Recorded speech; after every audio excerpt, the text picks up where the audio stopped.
అనే ఒక ప్రశ్నతో నేను పట్టబడి దేవుని సేవ కొరకు నా జీవితాన్ని సమర్పించుకున్నాను. అప్పటి నుండి ఇప్పుడు వరకు దేవుని పరిచర్యలో 33 సంవత్సరాలుగా దేవుని కొరకు జీవించడానికి దేవుడు కృప చూపించాడు. స్తోత్రం, హల్లెలూయా. కనుక గడిచిన ఫిబ్రవరి 3వ తారీఖున 49 సంవత్సరాలు దాటి 50వ సంవత్సరంలో అడుగు పెట్టాను. మరి నేను మొదటి సేవలోకి వచ్చిన తొలిదినం నుండి ఎందుకు అనేవాడినో తెలియదు, 50 సంవత్సరాల వరకు విచ్చలవిడిగా పరిగెట్టేస్తాను. 50 సంవత్సరాల వరకు ఎంత పరిగెట్టగలను పరిగెట్టి సేవ చేస్తాను. 50 సంవత్సరాల తర్వాత నా ప్రణాళికలు మార్చుకోవాలి అని మొదటి నుండి అనుకుంటున్నాను. 50 సంవత్సరాలు మరి వచ్చే వరకు కూడా అలాగే క్రూసైడ్స్ అని, బైబిల్ కాలేజీలని, మరి టీవీ పరిచర్యలని, రకరకాల పరిచర్యలతో ఏది అనుకుంటే అది చేసే కృప దేవుడు ఇచ్చాడు. స్తోత్రం, హల్లెలూయా. 50లో అడుగు పెట్టిన తర్వాత మళ్ళా ప్రార్థించుకొని ఇప్పుడు 50 వరకు ఎందుకు గ్యాప్ పెట్టారు నాకు తెలియదు. 50లోకి అడుగు పెట్టే టయానికి ఆపరేషన్ అయింది. అందుచేత ఇప్పుడు ఇదివరకు తిరగగలిగే, పరిగెత్తగలిగే ఆ పరిస్థితులు కొంచెం తగ్గాయి. అయినా ఆ దేవుని కృపలో దేవుడిచ్చిన ఆలోచన నెరవేర్చుకుంటూ వెళ్ళాలని ప్రార్థన చేసుకుని తీసుకున్న తీర్మానం ఏంటంటే, ఇదివరకు నేను ఎప్పుడు సేవకుల కోటాల్లో ఎక్కువ మాట్లాడటానికి ఇష్టపడేవాడిని కాదు. సేవకుల కోటాలు ఎక్కువ పెట్టలేదు. ఎందుకు పెట్టలేదంటే, నేను ఇంకా నేర్చుకోవాలి, నాకు ఇంకా అనుభవం రావాలి. కనీసం సేవలో 30 సంవత్సరాల అనుభవాలు ఉంటే అప్పుడు బోధించడానికి మనం బాగుంటుంది అని ఆగాను. దేవుడి కృపలో 33 సంవత్సరాల సేవ అనుభవాన్ని దేవుడు నాకు ఇచ్చాడు. ఆమేన్. అలాగే 50 సంవత్సరాల వయసు, కొంచెం చెప్పడానికి కూడా ఆయన పర్వాలేదు వయసు ఉన్నవాడే అనేది కావాలి అని అనుభవం కూడా ఉండాలని ఆగాను. ఇప్పుడు దైవ సేవకుల పట్ల ఒక ప్రత్యేకమైన ఆశ కలిగి మరి నా ఆలోచనను మార్చుకొని క్రూసైడ్లు ఆపేశాను, ఏసఐ దేవుని పండుగలు ఆపేశాను. అలాగే బయటికి సభలకు తీర్చడం కూడా ఆపేశాను. మా సంఘం మీద శ్రద్ధ పెట్టాను. ఎందుకంటే 23 సంవత్సరాలుగా నాన్నగారితో కలిసి సహకాపులుగా పనిచేస్తున్నప్పుడు ఆదివారం మాత్రమే సంఘంలో ఉండేవాడు, మిగతా రోజు ఉండేవాడు కాదు. బయట మీటింగ్లు తిరుగుతా నాన్నగారే సంఘాన్ని మరి మా మాస్టర్ గారు, నాన్నగారు మీరే చూసుకునేవారు. ఇప్పుడైతే కొంచెం బలం తెచ్చుకొని సంఘం దగ్గరే ఉంది. మరి 23 సంవత్సరాలు నేను రాకపోయినా నన్ను నమ్మి నా సంఘం ఉన్నారు. ఇప్పటికైనా నా సంఘం కోసం నేను అక్కడే ఉండాలని తీర్మానించుకున్నాను. ఆమేన్. కాబట్టి ఆ పరిచయం కూడా ప్రార్థించండి. అదే సమయంలో నేను చేయదలుచుకున్న పని ఏంటంటే, ఎక్కువ మంది సేవకులను సిద్ధపరచాలి, ఎక్కువ మంది సేవకులను తయారు చేయాలి.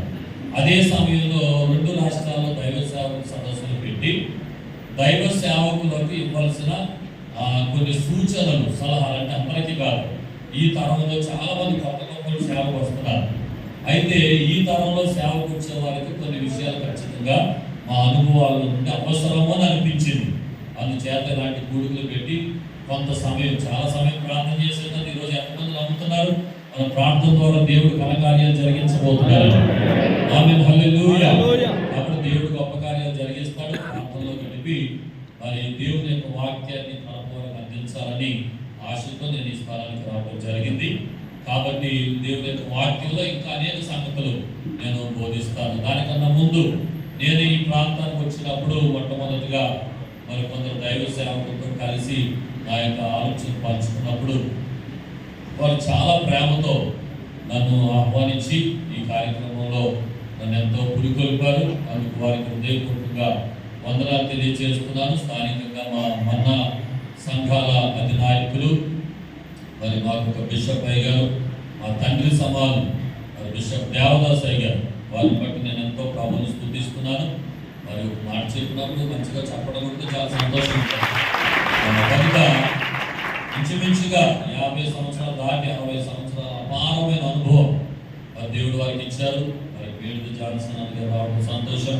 వారికి కూడా ప్రేమతో ఆహ్వానం తెలియజేసుకుంటే చెప్పకుండా మరి దేవదాస్ అయ్య గారు, మరి మేము వారి కళ్ళు ముందే పుట్టి వారి కళ్ళు ముందే పెరిగినటువంటి పిల్లలు. వారి యొక్క ప్రార్థనలు మా మీద ఎంతో ఉన్నాయి, వారి ఆశీస్సులు ఉన్నాయి, వారి దీవెనలు ఉన్నాయి. వారి ద్వారా కూడా మేము చాలా విషయాలు నేర్చుకున్నాం. మా ప్రసంగాల్లో దేవదాస్ అయ్య గారు కూడా ఒక పాత్ర ఉంటారు పక్కన.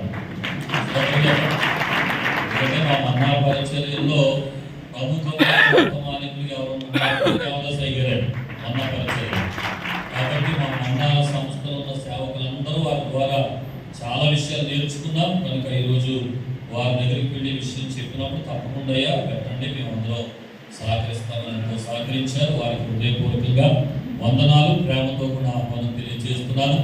అలాగే దైవ సేవకులు మరి రెవరెండ్ మేడిపి జాన్సన్ అన్నగారు, మరి వారితో నాకు చాలా సంవత్సరాల పరిచయం, వారితో ఉన్న ప్రేమను, సహవాసన, ఐక్యతను బట్టి చాలా చొరవతో వారి దగ్గరికి వెళ్ళి అన్న ఇది మా దర్శనం ఇలా వస్తున్నామని చెప్పినప్పుడు తప్పకుండా తమ్ముడు నేను ఎప్పుడు ఉంటానని చెప్పాను. ఇక్కడ భీమవరంలోనే సేవకులు పొందుతున్నాను కాబట్టి ఒక కొత్త కార్యక్రమం ఏదైనా చేయాలనుకున్నప్పుడు భీమవరంలోనే ప్రారంభిస్తాను.